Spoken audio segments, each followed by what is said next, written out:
tengah meningkatnya eskalasi pertempuran antara Rusia dan Ukraina, ternyata sangat berdampak buruk bagi negara-negara lainnya, termasuk Indonesia. Dan berikut 5 dampak perang Rusia dan Ukraina bagi Indonesia. Геноцид на Донбассе и кровь мирных граждан народных республик. Devaluasi atau penurunan nilai mata uang yang dilakukan dengan sengaja terhadap uang luar negeri atau terhadap emas. Sehingga jika perang terjadi berlarut-larut, maka dapat menyebabkan nilai tukar rupiah terhadap dolar mengalami pelemahan. Ketika dalam kondisi ini, orang juga akan mencari tempat yang aman untuk berinvestasi. Maka dari itu, orang akan cenderung memegang aset yang bersifat safe haven seperti emas, dolar sebagai pilihan untuk berinvestasi.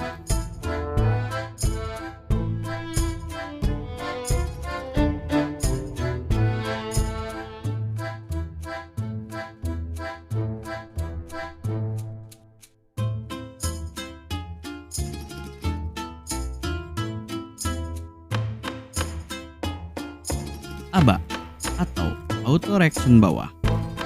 Istilah ini berhubungan dengan penurunan saham yang melebihi batasnya. Penurunan sendiri dilakukan supaya tidak membuat harga saham terus jatuh.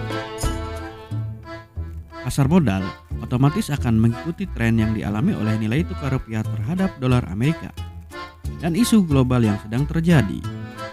Dan menurut beberapa pakar bahwa kemungkinan pasar modal Indonesia mengalami sedikit penurunan. Hal ini wajar karena di seluruh dunia sedang mengalami tren yang sama. Namun, untuk dana dari investor asing di pasar modal Indonesia masih relatif aman dan stabil.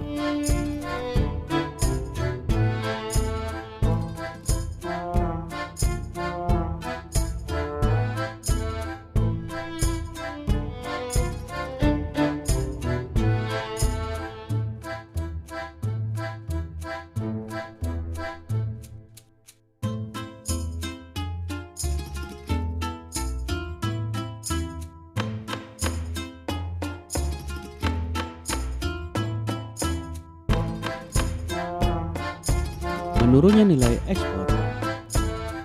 Dampak perang Rusia dan Ukraina yang paling terasa bagi Indonesia salah satunya adalah pada bidang ekspor. Nilai ekspor Indonesia ke Rusia pada bulan Januari berada di angka 170 juta dolar Amerika, sedangkan untuk Ukraina sebesar 5 juta dolar Amerika. Dan bisa jadi karena perang, Rusia akan terkena embargo perdagangan, sehingga Indonesia tidak dapat melakukan ekspor kembali ke Rusia. Dan jika Indonesia tidak dapat melakukan ekspor kembali ke Rusia, maka Indonesia akan kehilangan pendapatan sebesar 170 juta dolar Amerika dari hasil ekspor karet, lemak hewan, dan kakao. Begitupun ke Ukraina dengan jumlah nilai ekspor 5 juta dolar Amerika. Hal ini menjadi masalah jika embargo itu diberlakukan berbulan-bulan, sehingga Indonesia kehilangan pendapatan dari nilai ekspornya.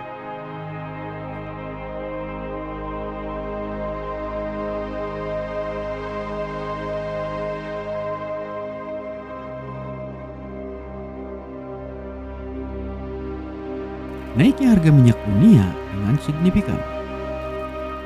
Dengan adanya perang Rusia dan Ukraina, secara tidak langsung juga berdampak ke anggaran pendapatan dan belanja negara atau APBN Indonesia. Dengan diembargonya Rusia, dapat dipastikan harga minyak akan meroket.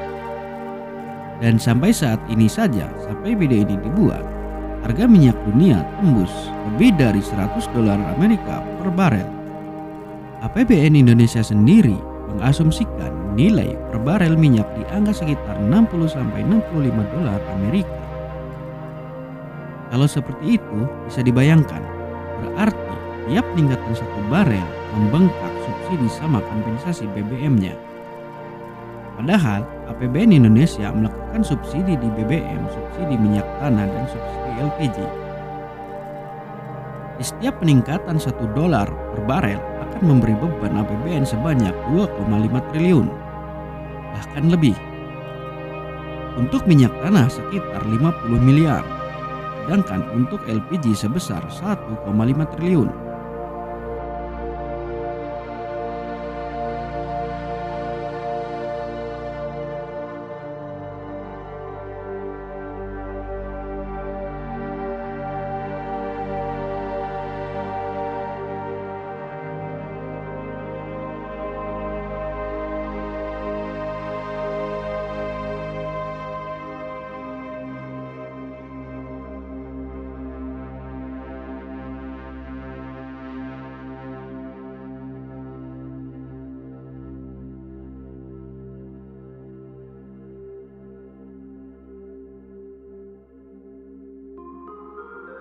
naiknya harga komoditas impor gandum. Selain harga minyak, kemungkinan harga komoditas gandum juga mengalami kenaikan. Pasalnya, Indonesia mengimpor gandum dari Ukraina yang dipakai sebagai bahan utama membuat roti hingga mie instan. Impor gandum Indonesia sendiri terbilang tinggi. Menurut data Badan Pusat Statistik (BPS), Ukraina berada di urutan pertama sebagai pengimpor gandum ke Indonesia.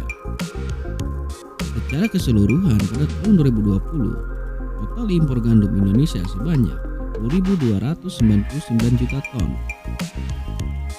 Dengan demikian, Ukraina berkontribusi pada lebih dari 20% stok gandum di tanah air. Ini yang perlu diantisipasi. Beberapa produk makanan dalam negeri cukup bergantung dari gandum, jadi bisa mempengaruhi harga jual misalnya mie instan ataupun roti, dan produk gandum turunan lainnya.